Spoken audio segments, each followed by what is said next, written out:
আমরা যারা ৮০ বা ৯০ দশকে জন্মেছি তাদের স্কুলে যাওয়ার সময় মেন অ্যাট্রাকশন ছিল স্কুলের বাইরে ছোট্ট গাড়িতে দাঁড়ানো ওই হজমি, আমসত্ত্ব আর আচারগুলো। তখন তো আর এত বিদেশি চকলেটের আমদানিও ছিল না, আর শখ আর সামর্থ্যও ছিল না।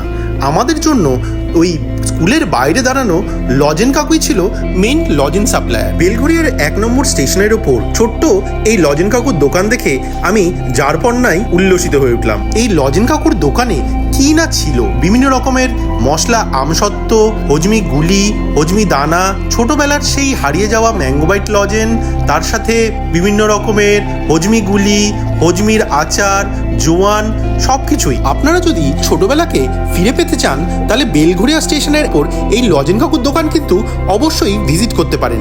আর তার সাথে আমার এই ভিডিওটা ভালো লাগলে অবশ্যই একটা লাইক দিয়ে চ্যানেলটিকে সাবস্ক্রাইব করে যাবেন।